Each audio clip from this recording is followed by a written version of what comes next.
We're starting right now. There you go. We're on. All right, here we are. We are live, baby. Got Marine Max Boating Tips Live. This is going to be week 18. I know it says 17 in the clips, but I swear it's 18 or 19, Keith. Somewhere in there. We're close. It's a lot more than I thought we'd be doing. We've defied all odds. We definitely hit the over on the money line, and we're here to stay. So I appreciate you joining me every week, putting up with me, and educating us all a little bit. And today we have a guest, don't we? Absolutely, we do. Hey, guys. Hey, Caleb.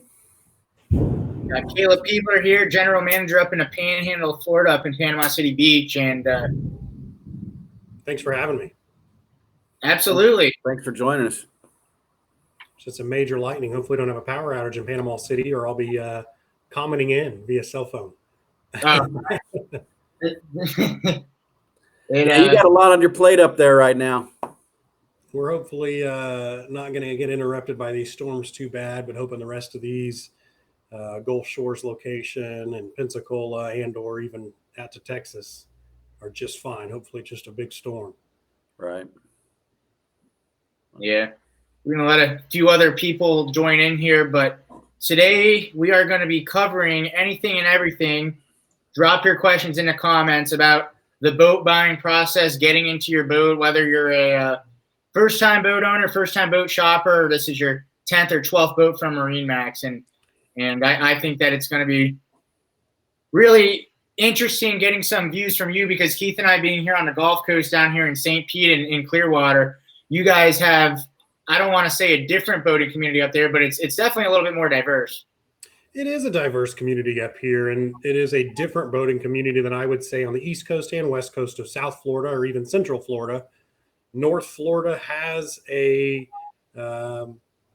much different market. We have to be willing and able to speak to multiple different boat owners, from pontoon and tri-toon boat owners that want to run our intercoastal, fish in the bay, or even go to Shell Island or Crab Island, or even to go to Gulf Shores. You could do so in a fairly small tri-toon and stay intercoastal from Apalachicola all the way over to Gulf Shores, which is pretty neat. On the flip side, I say diverse boating community because you could also be a flats fisherman looking for trout and redfish, and in the same day come back to the dock, hop on your 42-foot Boston whaler, and run offshore and go fish in deep water. So we have I think I read somewhere on the Travel Channel or saw it on TV that we have one of the only places in the world that has the deep water inshore bays that we have with the shallow water fishing, as well as access to deep water in the Gulf and a quick ride through the pass. So we get a wide variety of boats we have to carry at our dealership to meet all those needs, from a cruising and luxury perspective to a shallow water fishing to a deep sea fishing to somewhere in between.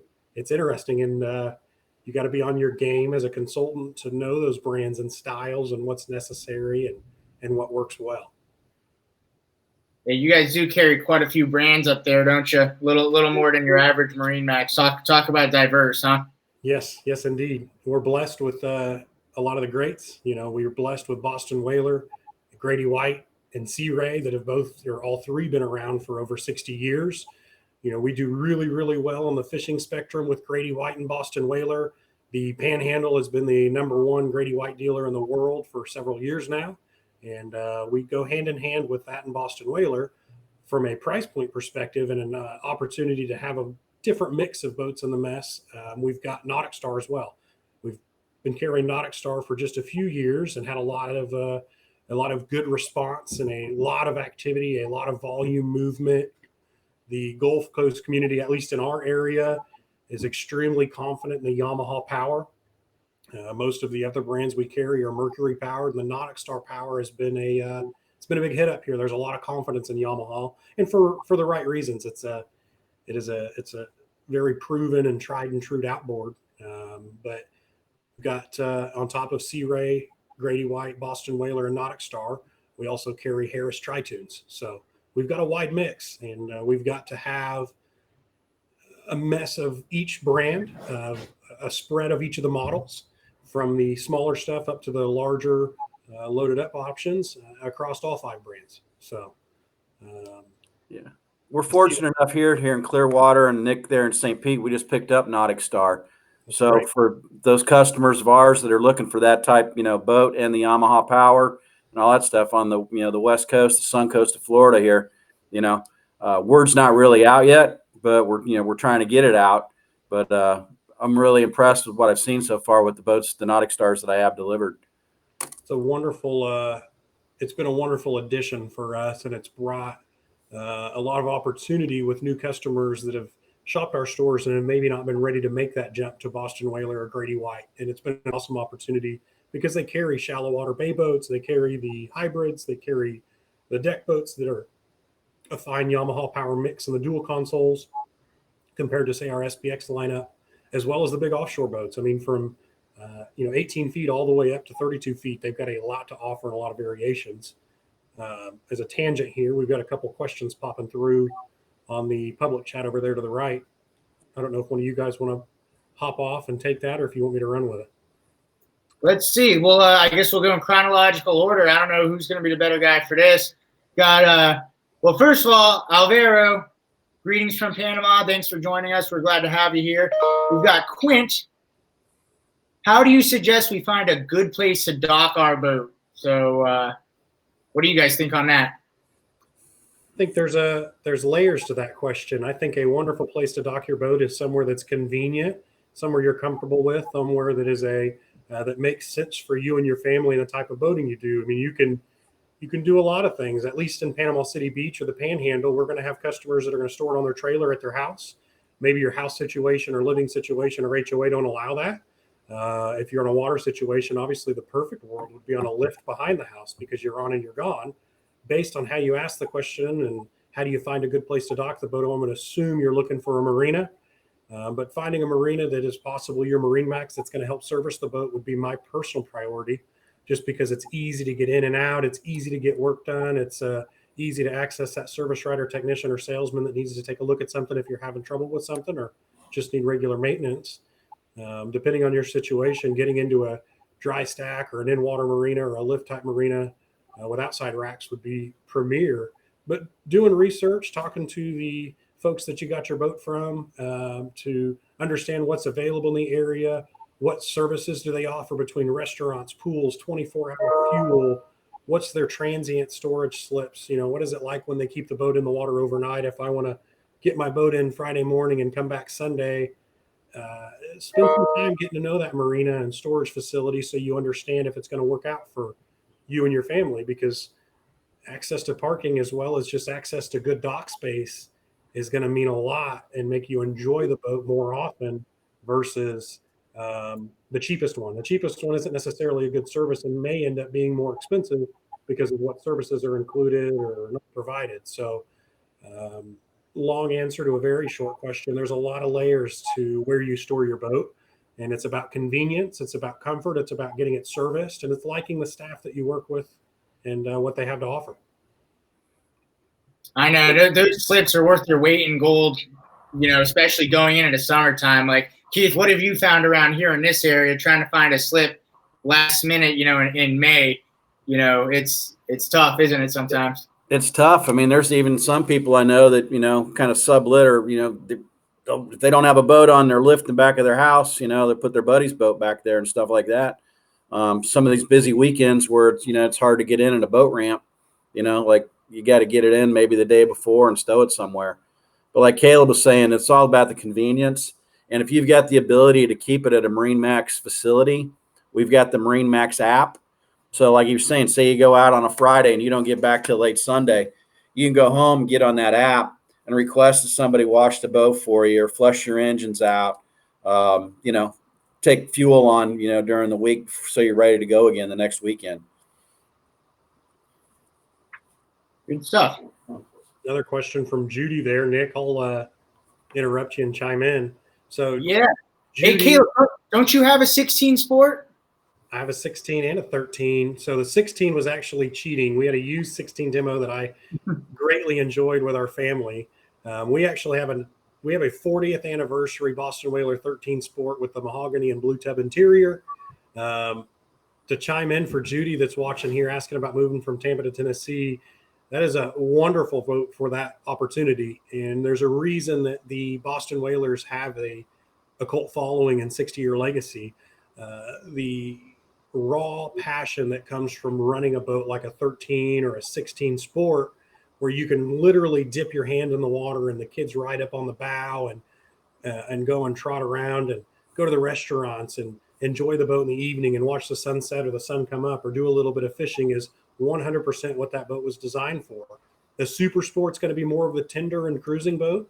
It's an unsinkable boat. It's safe. It's something that where I have 3 children myself, from 2, 7, and 9, that me and the boys that are 7 and 9 years old are out running around on the boat. There's a lot of comfort in the stability of an unsinkable boat that could literally be cut into 4 pieces, and all 4 pieces would float away safely. The 13 and 16, as we grow into the 16, because of our third child being at the capacity of 5, is just much more comfortable. It's much more of an SUV for us on the water, and it's an opportunity for us to just go bebop around and go to the beach and go to the intercoastal and go ride around. To chime into part of that question, Judy, is if you thought you were going to do some fishing, you'd look at the Montauk lineup that's going to provide more live wells and fishing amenities. If you guys aren't going to fish and you're just going to cruise and go to the restaurants and go ride around, the Sports Series is really the most fun you can have on the water.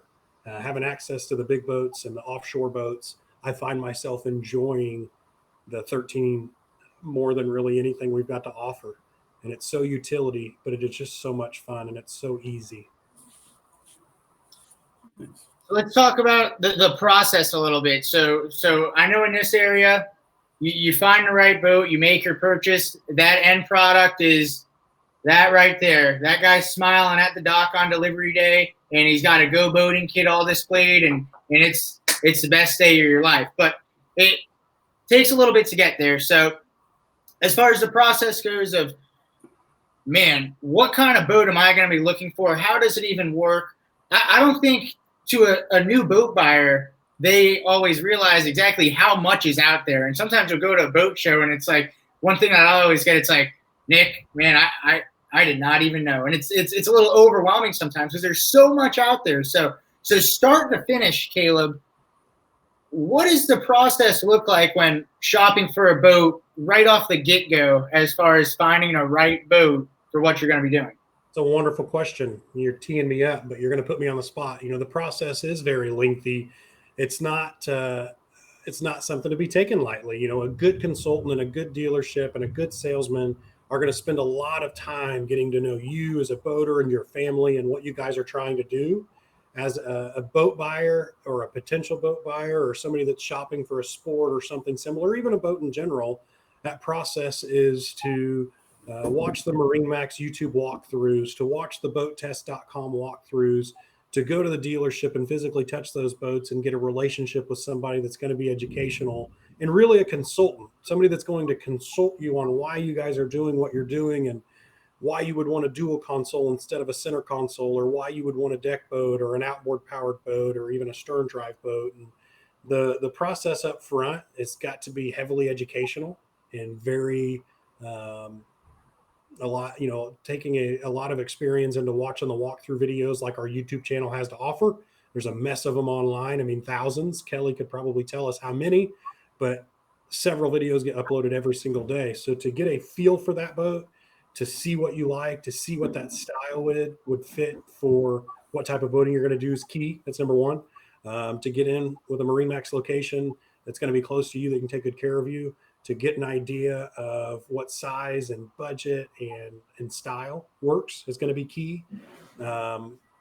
Making sure that you had an opportunity to touch a few of those boats to see, why a Nautic Star versus a Sea Ray versus, say, a Vantage would be all dual console style boats and entertainers. But what's the difference? Why is the price so different? Why are the options different? And getting to know those boats and what features they have to offer would be huge. But moving forward with a MarineMax location to pursue that transaction and get on the water would be getting educated with a consultant, going through the transaction much like a car deal, but a lot more involved, and taking an on-water orientation from a Captain Keith or a captain at one of your local locations. And many a times that could be the sales consultant and doing some on-water orientations and education and getting comfortable with the boat. But I condensed that heavily, Nick. What do you want to add to that? So exactly. So one thing I want to hit on here is one word you said. It's an educational process. It absolutely is. So it's from the very beginning. It's an educational process, finding the exact boat you want. Then of course, sea trials and whatever is a popular thing. Then of course, you're going to get educated through boat financing. The questions we get a lot. Tune in next week for that. We'll hit on that a little bit more later too. And then after you get the boat, I mean, we talk about educational. I mean, it's continuous education. MarineMax always talks about continuous education. Keith, how many follow-up orientations have you done in your time? You know what I mean? How many times have you put on a go boating class or a women on water class with somebody that already owns a boat and they're coming back for more and you're always evolving. It's like you're learning to walk when you're a little kid. I mean, you learn to walk and you're stumbling all over the place, and then you learn to run, you learn to jump, you learn to sprint, and that's what it's all about. Education does a lot of things. I mean, there's time and time again, I'll catch myself walking our docks and our neighboring docks. We've got two marinas that are really side by side, and you do run into a customer that he's in the comments here, Bob Adams, and his gorgeous 375 Freedom. And I'm walking by and he says, "Hey, Caleb, walk me through one more time, genset startup and shutdown. I've got it down, but tell me why you do the genset startup and shutdown in the fashion you do it and why. What are you looking for? What are you watching? What are you doing?" But to have more education provides more confidence. To have more confidence makes you boat more often. To boat more often means you want more boats. So there's a big reason we're involved. We want you to enjoy the boat. You enjoy the boat and you're back, and your neighbors are enjoying it, and your neighbors enjoy it, and they want to come by and get to see us. I think a lot of people don't understand how deep our relationships are layered with our customers. I mean, they're family. They're people that I'm hanging out with on Sunday. It's me. This evening going to dinner with some friends in my neighborhood that purchased a boat a couple months ago, and not only educate them on where I like to go to dinner on the boat, but that lifestyle that is gained by being on the water. But when they're more educated, they're more confident. When they're more confident, they go more often and more comfortable. It's another reason MarineMax has done a jam up job doing women on water classes, doing boater safety courses, having fishing tournaments that are more recreational, like Panama City's doing here coming up. But the education, the safety courses, and the women on water is what it grows the boating industry. Because as much as we live it and we breathe it, it's still a very small community, and there's still a lot of anxiety with a new boater, or maybe a new boater that has owned a 22-foot center console, and he's finally thinking about getting into a multi-engine center console or multi-engine something else. And there's a lot of anxiety of, what do I not know? What's maintenance look like? Is it harder to dock a big boat with multiple engines? What's this joystick thing you talk about? And to spend time with us looking at those boats and that technology and what comes with that is key, because it keeps people on the water. It is, and it's a very, I don't want to call it an intimate process, but like I had two. It is 100%. Like when you order a boat, and you especially on ordered boats, which is something big that we've been doing recently with the inventory, which we'll get to that in a minute. But like from the very beginning, you build the boat from scratch on a spec sheet. The boat shows up from the factory, and then on delivery day, almost you kick them off the dock, and it's like it's bittersweet. It's like, what now? What do we do? What do we do? Where do we go? And that's the great thing, with MarineMax is after the fact, you can always pick up the phone and we're going to answer. So I enjoy it. It's great to do too. And, you get a lot out of it from both sides. So Keith, looks like I've got a question for you here. Second one up from the bottom. You want to take that around with it, Captain Keith? Yeah, before we jump into that too, besides the classes and all that stuff, the awesome getaways programs we've got. So you've got the new boater, or somebody that went from the 22 to now all of a sudden they've got a cabin boat, or they're cruising, or they want to go somewhere. The safety in numbers, and you got a dozen other boats with you, and everybody's kind of in the same boat, but there's going to be somebody there that's got some more experience that you can kind of pick their brain, and you got a friend there. There's a comfort level if I'm on a getaway from Panama City Beach, and we're going to stop in Steinhatchee and get gas, and then we're going to head to Tampa or St. Pete and run on down to the Keys and go on a trip. I say I've wanted to do that all the time. I say we're going to go and I think we're going to enjoy it. But until you've got the comfort of a dozen boats going with you, they're more experienced and know the routes and know the fuel and know some of the basic calculations on what's safe. It's the getaways are priceless because it provides a huge safety net to know you've got people with you with technical experience and or just help. It's huge. Hey, Mark Sunner just joined us on here. Just found us scrolling for boats. I went to high school with him. So good to be on here, bud. That's cool. What's up, Mark? Keith, do you want to chime in at all on the CMB 81? Yeah, what do we got here? I've never owned a boat, but looking to get a cruiser yacht, 35 to 40 foot for my family. Is operating the boat taught by the dealership, or do I need to find a course to take? So no, the courses are good, but if you were to buy it from Marine Max Clearwater, St. Pete, Pep there in Panama City or whatever, you'll have a captain or your salesperson. We'll go through the boat, go through all the systems, make sure you can, you're comfortable docking it, know what the shore power, how shore power works, switching to generator, go through all your electronics, everything all ties together, so, you go right into that 35, 40 footer, it might take you a day or two, but you're going to have, if I'm doing your delivery, you're going to have my business card and you're going to get the boat home and you're going to go, I forgot what were we supposed to do? Call me up. Things aren't making sense to you. We can make arrangements. I'll come back out to the house. We'll practice docking. We'll practice anchoring, whatever. We want you to be comfortable with your boat. It makes no sense to get it and, be apprehensive or afraid of it and, just sit out in the backyard, we want you to use your boats, and we're going to make sure we've got all the resources in the world here. We want to make sure you're happy and you're comfortable with your boat. I'll say it's not uncommon that somebody will order a boat or buy a boat off the property that gets electronics installed, and we do an electronics and on-water orientation. During that orientation, I'm usually pretty quick to slow everything down and say, hey, listen, Nick, I understand that this can be exciting and emotional and a pretty busy day, that maybe you finished in the finance office this morning and we're going to spend the afternoon doing your orientation. Understand that it's okay to take the boat, enjoy it for a few weeks and ask questions. Make yourself a little notepad on your phone or on a physical piece of paper if anybody does that anymore.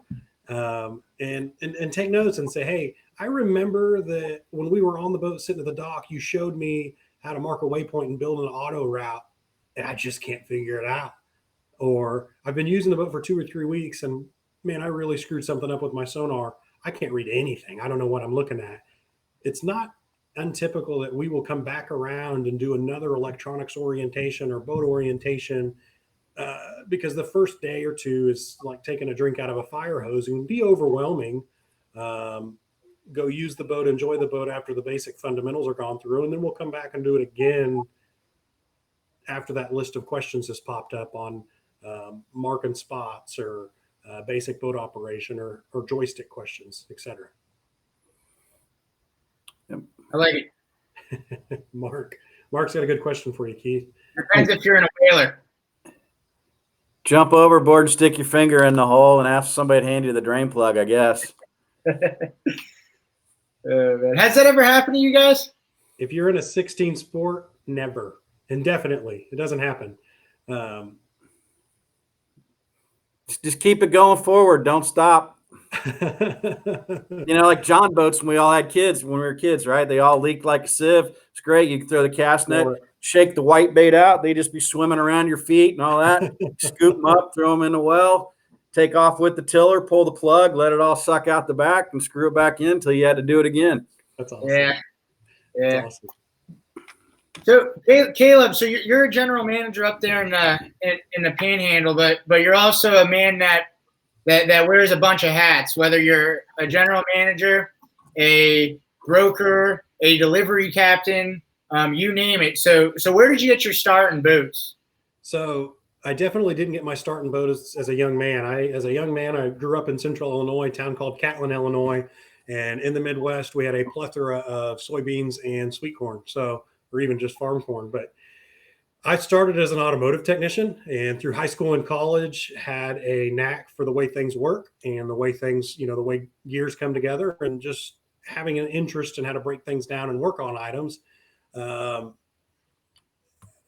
Came to Florida on vacation to visit my father that moved to Santa Rosa Beach, and absolutely fell in love with the Panhandle, and was looking for an opportunity to be in the Panhandle and be on these beautiful, beautiful sugar white beaches and emerald green water.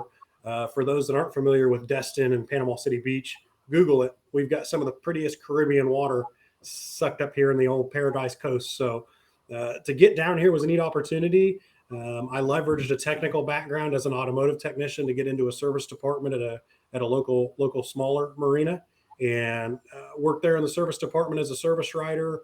Worked my way through the ranks as an opportunity to step over into the sales side as a GM. But the general manager role has been a great facet, and I'm glad I had the technical background. The technical background has done a lot of things. We all understand that sometimes you've got to be willing to get in and tighten a hose clamp, or check a fuse, or pull out the Leatherman that my guys here laugh because the GM just sits in his office in the air conditioning, right? I mean, I live by this thing, and I laugh. My guys always know I've got my Leatherman. They know that I am willing to literally roll up my sleeves and climb in the bilge and check something, because that's part of it. It's part of what teamwork makes the dream work, right? And if it means that I need to do a delivery, or fly some customers out to Fort Lauderdale to look at a motor yacht, or take some people fishing and get my hands bloody, I'm in. I'm absolutely willing to unwrap boats. I still love that fresh fiberglass smell of a shrink wrap boat. Yeah. I still love being hands-on and involved. I think that comes with a lot of things. It comes with an appreciation from the technicians to my level, because they know I want to be involved, and it's genuine. It also becomes with a comfort level with the boats, because I've been in them from a rigging side, I've been in them from an electronic side, and from an operational and sales standpoint. So I like to wear a lot of hats. I'd be lying if I said I didn't like to run. And to see the dealership from multiple facets helps me appreciate it. It also helps you appreciate that delivery captain and that rig tech and the electronics guys that's forearms itch because he's covered in fiberglass. I mean, it's you've got to appreciate what's happening behind those doors. And to this day, I still love to walk a new customer that's somewhat new to boating into the dry stack and show them the boat stacked 4 high in the grown man's vending machine. It's a feat, and it's like, wow, check this out. And yeah. I appreciate those forklift drivers. That's not something I want to do. I don't think I could handle the stress. Nah. Hey, that's DC, awesome, man. You even do a little walkthrough videos here and there, huh? I enjoy them. I do enjoy the walkthrough videos. I enjoy sharing the boats. I enjoy sharing the enthusiasm. And I like to give my guys a hard time, because you can't decline doing a walkthrough video when boss man's doing 2 to your 1. So I got to get involved. Hey, speaking of doing walkthrough videos, can somebody buy a boat just straight up online? Yeah, actually you can. You really can. Good question. That's a good question, Keith. So you've got a couple ways to do that. One of the newer ways is, we'll use Boston Whaler as an example. We've been using them, and I own a Boston Whaler myself. Boston Whaler actually, on their small boat program, and I say small boat, Montauk's and Sports, has an option when you go through the Build-A-Boat to buy your boat. It's not necessarily Amazon Prime. We're not going to ship it to your house next day, but that program itself will help you buy and spec your boat, review the options, and send your information to the local dealer. That local dealer is going to reach out to you immediately and do a couple things. In a normal year previous to this, we may already have that boat in stock, and we're going to help relocate that boat to you to make the deal come together. And the current state with inventory being fairly lean, we're going to help spec that boat out.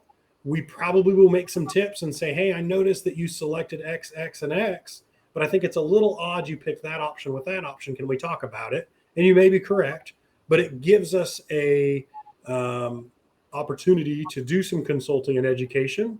And then we finish that transaction actually at the dealer level, such as MarineMax Panama City Beach, where that Boston Whaler is going to be shipped and arrive to. And it gives us an opportunity to finish everything here and do the orientation in person with fiberglass hands on the boat, not just in a big Amazon Prime package. But one way is the Boston Whaler website. The other way is through marinemax.com. You've got a couple ways to enter for information. You've also got a couple ways to engage with a consultant and go through the chat logs. It's a great way to get information about a boat, engine hours, details, specs, options, pricing, availability. But there are multitudes of ways that somebody could buy a boat online, or at least start that process. I mean, I know we've done the online boat shows that have been huge friggin' successes. Yeah, very similar to this format. We've done the online walkthroughs where people could chime in and ask questions. We've done the online boat shows, and then marinemax.com, assuming that our following knows about it, has videos, photos. The walkthrough videos are that actual boat. It is not a stock photo from searay.com. It is a 350 coupe that's here in Marine Max Panama City, and it's Captain Todd Hudgel walking through that boat in those options, which is awesome. It's something that when I brought a salesman on from another location that was non-Marine Max, he said, man, you guys got a lot of videos. And I said, that's part of your duties this week. And he goes, this is awesome. It's amazing how personal this is to be able to fire this off to so-and-so and say, here's the boat you're asking about. And it's an 8-minute walkthrough of that vessel. That provides so much more, whether it's from COVID and we're trying to social distance or be quarantined, or even just a personal level of, hey, I'm 2 hours away. I vacation to Panama City, but I can't come see the boat. Could you shoot me a video? Bam, it's ready. And I've got an awesome guy like Andy Hudson that's taking care of our website, our photos, our videos, that's going to fire that off, and we'll have it ready and waiting. So that's great. It is a good opportunity. Even virtual walkthroughs are a thing that became pretty popular when COVID came through. I mean, talk about white glove service. I mean, from you see the boat, you learn about it online, walkthrough video on FaceTime, done quite a few of those. We've done Zoom walkthroughs. I've done FaceTime walkthroughs. We've done a white glove delivery service where we've even had a hands-off orientation where we did a basic startup. Here's the battery switches. Here's what I walk through and check the boat before I leave the dock. Here's the basic things I'm checking to start everything up and go through it. And we've done some hands-off FaceTime-only walkthroughs where the customer showed up the following day and did a truly no interaction delivery with a remote closing, which was it's awesome. I mean, the opportunity's there. And it's a willingness for both parties to communicate well and do so. I'm going to tee in a little bit with DC here. He's asking if trade-ins are welcome and pre-owned boats or only new boats. So a couple answers to that question. 100% sure trade-ins are welcome. We've got a lot of pre-owned boats, less than normal now with the inventories being a little bit lean, but we do take trade-ins. We do take pre-owned boats. We do brokerage and consignment on top of that. And it chimes in really well to the walk-ins or the walkthrough videos. I've got a level of expectation when there's a new 325 Conquest sitting on the ground. It's new. I can look at it online. I got it. But when there's a pre-owned 2014 Boston Whaler 270 Vantage, I don't know what I'm expecting as far as condition, interior, saltwater makeup, and overall use of the boat. The walkthrough video on the pre-owned boats is crucial because you can really feel the condition of the boat and how well it was taken care of. But yes, DC, thank you for the comment. Trade-ins are welcome. We do sell pre-owned boats as well as new boats. And then from a larger perspective, you'll notice on our website, we have brokerage and consignment as well. So you're a broker, aren't you, Caleb? I am. Panama City has a different facet. We've got a mainly sales facility with a service partner here next door. Part of that has turned into where I really needed to take on that broker role to support our customer base, support our sea rays and big offshore boats based on how our store was fairly young. And I say young, younger sales staff. A broker requires several years of experience in the boat industry before you can take on that license from a liability and an education perspective. And in order to make the store work and in order to make the transactions work well and take better care of our customers, required I get that broker's license and pursue that realm so we can take better care of people and just be more full service to do everything. So what is brokerage and consignment as far as Marine Max is concerned? What does that mean that you do? What is that? You go on Marine Max's website, you see all those brokerage boats. How is that different than used? I think that gets lost in translation a little bit. No, and you may be able to explain it better than I can, but a brokerage boat is still owned by a private seller. A used boat's owned by Marine Max. New and used are owned by Marine Max. brokerage boats are still owned by a private seller, much like real estate and a realtor. A MarineMax and the broker is actually representing that boat and or that seller. We're back. Okay. Scared me. So, yeah, see ya. Have a good day. But the easiest answer is new and used boats are owned by MarineMax, and we can take trades on even used and pre-owned boats, whereas a brokerage boat is owned by a seller, and MarineMax as a broker is representing that seller and consulting the end user and buyer on how to pursue that transaction. Typically, how that brokerage transaction works, much like a house, is a offer is presented. An agreed upon offer is usually done verbally and then written with deposit. And following that, it's typical to see a survey and mechanical inspection, depending on how that goes, whether there's things that pop up or not. That's how the transaction's finished. But it's much like purchasing a home with a survey and inspection and any changes of the contract that may need to be made. Does that answer that question? Yeah, absolutely. That's one of the things that I can understand why, just talking about the process a little bit, where it can kind of go off at a fork in the road, and how it would be different one way as far as another. Buying a used boat from MarineMax is a little more straightforward, a little more similar to a new boat. Where Sure, certainly. Hey, Caleb, Tom on the questions over here. He's got kind of a statement and a question. I'm not sure. What store are you working with, Tom? If he's still on here. Yeah, let us know, and we'll. A couple things, Tom. I don't know if you're still listening or just had the statement. I'm copying and pasting your name over here into our HubSpot. I'm going to search and confirm who you're working with. Maybe not Panama City, but we're going to take care of you. I just need some better communication from the MarineMax side and salesman side, and figure out what we can do to get that updated and get you pushed along in the process. But I wrote your name down here and copied and pasted. I'll look you up and make sure we get somebody to reach out to you. I'll confirm which salesman you're working with, and I'll pester the general manager if it's not me, and make sure we get that answered for you and get that pressed along. We'll go talk to Colin. He's coming from Clearwater.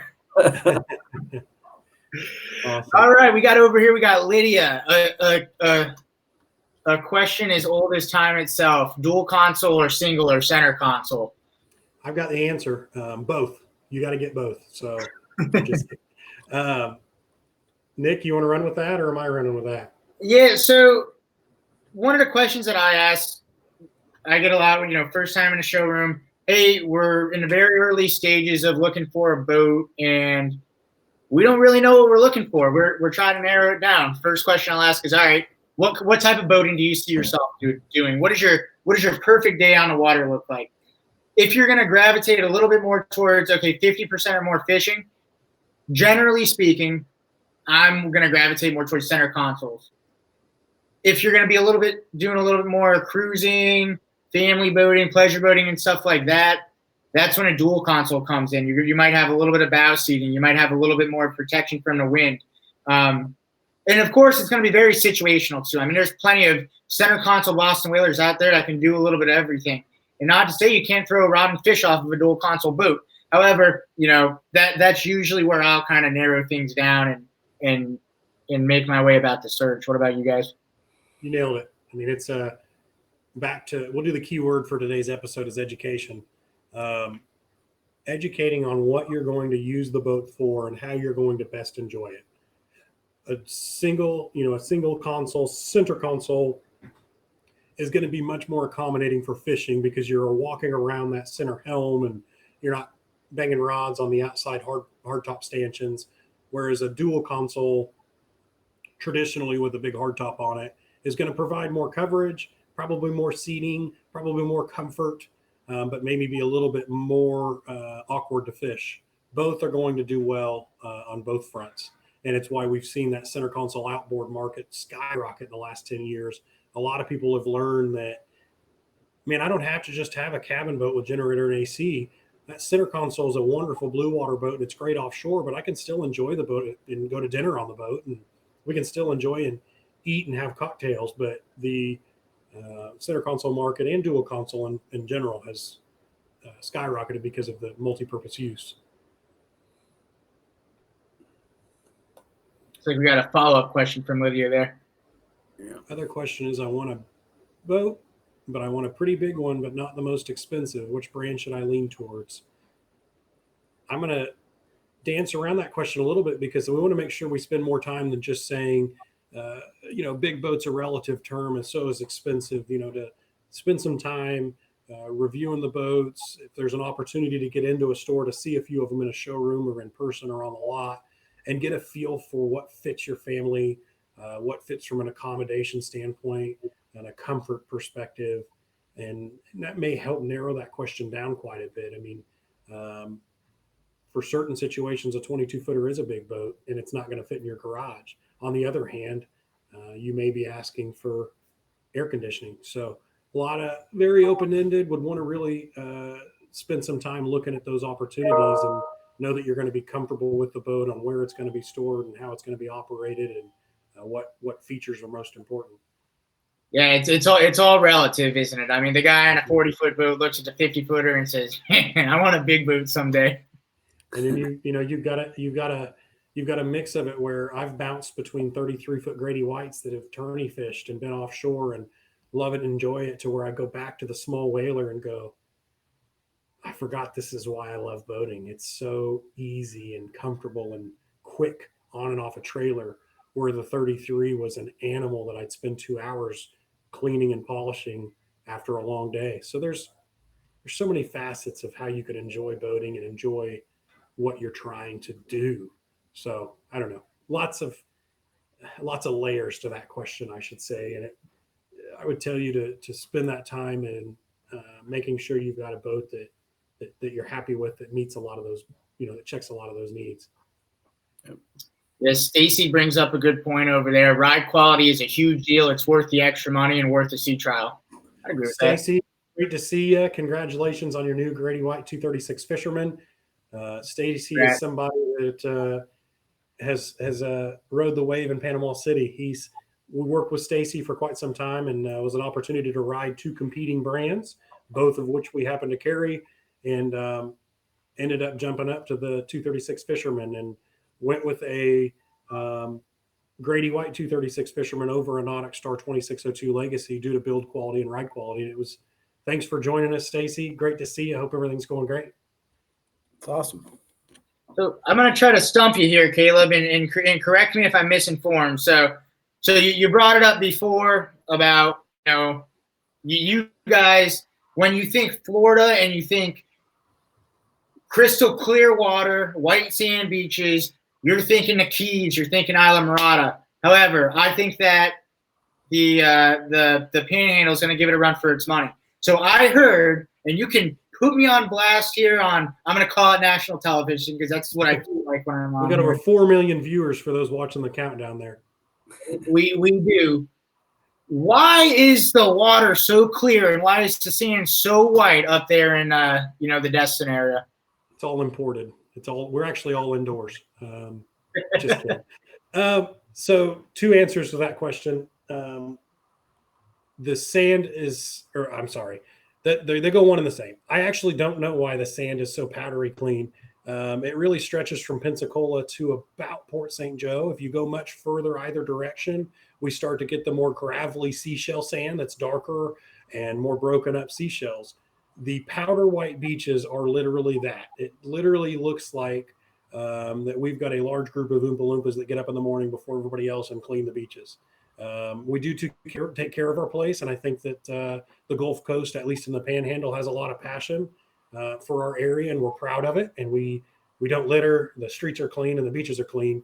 But in the scheme of things, I don't know why it's powdery white sand, and I do know it's perfect. You don't even really see much sticks or reefs or items wash up on the beach. It's taken very well care of. It's very well groomed and well taken care of. Part of that answer, though, is why we have that beautiful emerald green water. Our beaches are incredibly shallow for a long way out. And that short, shallow water with a bright white background makes for an emerald clean, crystal clear water. You can walk 250 yards off the beach and still have your shins dry or your knees dry. It's neat with my kids. It's neat from a view and postcard perspective. But you will go out, it dip and get about chest deep, and then you come to a second sandbar that's roughly 200 yards off the coast, and it is still that bright white sand, which makes that green water shimmer, and it makes it crystal clear from a snorkeling and reef perspective and a fishing perspective. You'll see, let me turn a little bit. I've got a wooden map in my office that talks about all the depths and contours. Maybe I'll have to share a little shot. But once you get, offshore, once we get a quarter mile off the beach, it does start to fall off, which is where we get that wonderful 4 to 40 mile deep sea fishing. But I don't know. We've got the well-groomed sugar white beaches that, because of that white sand background, makes that water look nice and crystal clear because the lighting reflects really, really well. So I heard, man, I'm gonna get blasted for this. If you guys can confirm or deny this, I heard it had to do with the glaciers, in the last ice age, and them, something like that. But if you can confirm or deny that, drop it in the comments. Who knows? I could have been wrong this whole time. Bob Adams, one of our customers here, is saying that it is quartz. I'm not sure if that's what the makeup is in the beaches, which gets pressed inshore, and that's why it breaks up so nicely. Bob, we'll chime you in as a guest on the next episode. How about that? That probably is why it breaks up. I mean, it is absolutely pillow soft. It's I've never met somebody that's vacationed here and it's been their first time, and they come in and they go, I honestly just assumed you Instagrammed all your photos. I didn't know it was really this pretty. People are just blown away by the beaches and the water. Cool. Yeah, Lydia asked another great question. I don't know if it's typical. Yeah, I mean, I don't know what gas prices are in that area, but for a 40-foot boat, if you take a gander at, let's say you're looking at a 37-foot Grady White. If you're looking at a Grady White 375 Freedom, which is just an absolute gorgeous vessel and battleship of a boat, it's 13 feet 2 inches wide, but has a 375-gallon tank. That's 375 gallons times how much gas is per gallon. So, call it $1,500 to fill her up, but that's a big boat. That's close to a 40. Then on the flip side, a Sea Ray 350 coupe only has a 216-gallon tank. So, call it $600 or $800. Just depends on what you have and fuel capacity, but those specs are out there. They're on the websites, and salesmen can help with that. And depending on fuel, and if it's just rain fuel and it's around $2 to $3 a gallon, it's one. If they've added Valve Tech fuel stabilizer, it's a little more.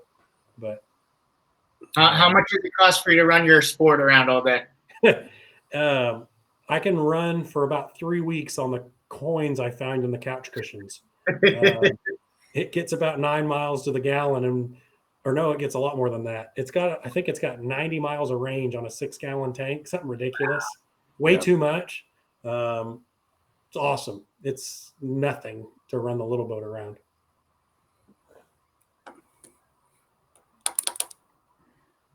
Well, good stuff. Keith, got any big deliveries coming up this week? Talking about big boats, little boats here. You got anything cool on the agenda? I got the inventory starting to roll back in right now. Our techs are out there unwrapping stuff and getting stuff ready. Got a 45 Ocean Alexander demo we're going to do Wednesday. That's a really cool boat. It's very exciting. It's got quad 400s on it. 400s. And a bunch of Sundex and SDXs and things like that going this week. What's the fuel bill on that Ocean Alexander? Yeah. Hey, Lydia, don't worry about it. The first time, you come pick your boat up, it's going to be full of gas and all that stuff, so full of gas, all your safety gear, you'll be ready to roll. We've got an exciting delivery this week, Nick. We've got our first Boston Whaler 405 Conquest, an absolute legend of a boat and a beast. I know it's a 405 and they make a 420 Outrage, but I'll say after being on both vessels, I think the 405 is larger. It's got a larger beam, similar LOA, and it is a beast, and a beast in a good way. It is elegant. It's gorgeous, but really can't wait to get our hands on it. Our sales staff's excited. The customer is chomping at the bit, and we're really excited. He's came out of a 46 Sundancer Sea Ray, went into a 380 Realm in the interim, which is an awful holdover boat. using a 380 realm for the few months until your 405's built. Nice. was a wonderful problem, and excited for that 405 Conquest to hit the ground this week, storm permitting. We'll see how these storms pan out. He will absolutely love it. So we had one here for a little while. I'm so excited. Yeah, It is we got storms up there. We got storms here. We got special marine warnings. They're just getting ready to roll through here right now too. How you guys looking up there, Caleb? Are you guys in the path or what? You guys we're not in the path. We're going to be cleared out. We're going to get some. We're going to get some outskirts and rain and heavy storms. I mean, it's basically going to rain the next 4 days in Panama City, but you can come see one of the 26 boats we got inside the showroom, or you could go out and get that unsinkable legend in the water and go float around with some frog togs on in this weather. Best place to keep your boat in the winter in Florida. You're talking to the wrong guys. Then, yeah, I mean, in Florida where it's nice and warm and toasty, and you can just put a hoodie on. Yeah, there's MarineMax has some winterization options online there. I think there's also a couple walkthrough videos online, Lydia, that'll be able to answer that a little bit more. I mean, I know that's a huge part of our service departments up north, whether it's in the Grand Lakes or up in New England. It's definitely something that needs to be done. Is whether it's winterization or storage or something like that. It's a good question. It's just I have no clue.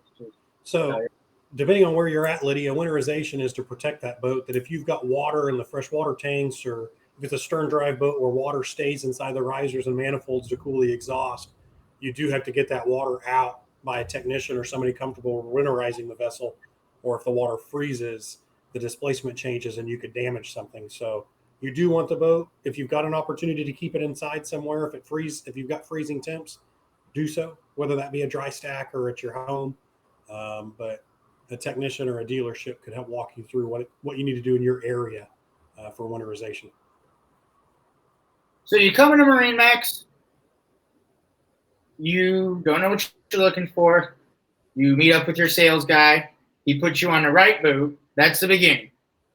At the end, Captain Keith is there, and he shows you how to use that boat, and everything's great. Now, there's a big process in the middle, and that is financing. That's the fun stuff. So, as a matter of fact, I think that it's a great episode next week after, Caleb joined us this week, and we get to talk about finding the right boat. When you find that right boat, we're going to be talking about financing next week, huh, Keith? Yes, we are. We're going to have fortunate enough to have a Stephanie Herrera going to be joining us. I've known a Stephanie. She's like my daughter. I've known her forever. You talk about somebody working her way up through the company ranks. Started out as part-time over at the Tampa store at the front desk, and then moved over here to Clearwater, and then into the getaways coordinator, and then F&I, and then Miami F&I manager, and now up to Sarasota. So yeah, so she's got quite the story, and you guys will like her. Great personality, great person. Looking forward to it. But before we sign off, looks like we got other questions rolling in here. We got Brian always offering great questions every single week. You got thoughts on center console power cats, models that you sell. Are you looking to add any to your lineup? Stand by. That's all I can say there. We carry the Aquila line of power catamarans, phenomenal boats, whether it's a 40-foot plus boat. I mean, now we're even talking 54s and 70s. I mean, true yachts of the power catamarans, down at a 36 Aquila, which is a weekender. And all I'm going to say is keep your eye on the horizon, because there's some news coming up potentially. But that's a good question, Brian. And Lydia, got another couple questions here before we sign off. Caleb, you could probably answer this one. What is the average cost for boat insurance? Average cost for boat insurance is going to be hugely variable to the boat size and power. It's hard to say with her boat cost. It's similar to car insurance in the instance that it's going to be based on value of the vessel and power. These quad engine boats we're talking about are a little more expensive because they're go fast, big, and expensive. But I think a lot of people are astonished at how inexpensive boat insurance is, but it's going to vary by boat. Typically a boat, if you look at it, your dollar cost average compared to car insurance, is going to be about a tenth. The annual price of the boat's going to be probably quite a bit more than what your car costs, but annual cost and annual premium for a boat is extremely inexpensive, to where, as an example, a couple $100,000 vessel, a $200,000 vessel we insured recently, I think was in the $2,200 range annually. Fairly inexpensive with all things considered, with how long you're going to own it, how expensive it is compared to the overall liability for the insurance company. Insurance in the scheme of things is pretty cheap. From a boating license perspective, I might lean on the captains for this, but lower than you'd expect. How old do you have to be to get a license, Nick or Keith? So Florida law, I'm not sure where you are, but you're in Florida. Anybody born after January 1st, 1988 has to have a Florida boater's license now, a safe boater's ID card. There is no minimum age to run a boat. You've got to be 14 or older to run a personal watercraft, but you still need to have that safe boater's ID card. So like Caleb's got his whaler there, and his son can pass the course and he gets that card. Then, if he feels comfortable, he can run the boat across the canal, go over to his buddy's house or this or that. We've got a little whaler in here. We put like a little 9.9 kicker on for a guy's son that he can just, cruise around the neighborhood and stuff like that. Boat's not going to go fast. He's not going to get in trouble, but it's a lot safer for him to, go to the neighbor's house or down the way instead of, hopping on a bicycle and pedaling around on the streets and stuff like that. He's sitting in a little whaler, got his life jacket on, putzing along, got the safest boat in the world underneath you. And, but January 1, 1988, anybody born after that has to have a driver's license now or a boater's ID card. Good questions. Good questions. Thanks for all the great questions today, Lydia. We appreciate all you guys dropping questions in the comments. Definitely helps us stay afloat, no pun intended, and we enjoy it. We really do. Classes are done periodically throughout the country. All the different MarineMax stores have different schedules. If you go on to MarineMax's website and look under getaways and events, and they should have a listing in there of all the different, stores and what they're offering as far as classes. My child is a 10-year-old. Will she be able to get one if I'm on board when she's driving? Yep. If she takes a course, and is able to comprehend it and answer the questions and take it, you can do courses online. You can also, if you get the booklet from the FWC, former Marine Patrol, but Fish and Wildlife Commission, they've got a test booklet there. It's got 75 question tests in the back of it. You bubble in the answer sheet, you mail it off to Tallahassee, they'll scan it, and then send her safe boater's ID card. Good stuff. Well, I don't know about you guys, but it's getting awful dark around here. So we got some storms rolling through in St. Pete. How's it looking in Clearwater, Keith? Same thing I'm looking at here. And like I said, we just got the notification a little bit ago. We got marine warnings coming across the bay here. So really quick before we sign off, I know you guys are used to this on Facebook. You guys see the questions come in and we answer them. And about half of these questions today, you guys are like, okay, what are you talking to? Like where are these questions? We actually went live today for the first time on YouTube. So you can catch us live on Facebook right here at MarineMax Leisure Boating. You can catch us on YouTube at MarineMax Online. And you can catch us on Spotify also if you want to stream us on the podcast. But I don't know if it's as fun because you don't get to look at my big nose over here and Keith's good looking face right there and my distorted big head. It's just the resolution, right? It is. That's what they tell me about my nose. They say it doesn't look that big in person. Well, Caleb, thanks for joining us, man. We appreciate all your Thank you for having me. You're an encyclopedia of knowledge for the industry, and we appreciate everything that you do. Thank you for that. A lot. The Urban Dictionary. Keith, you want to sign us off, bud? Sure, man. Facebook at MarineMax Leisure. Check us out on Instagram and YouTube at MarineMax Online, and on Twitter at MarineMax. Thank you all for joining us. We'll see you next Monday, 3 o'clock Eastern, with Stephanie Herrera. any boating questions you got. It doesn't have to be about finance and insurance. It could be anything at all. Join it on here with us and fire away.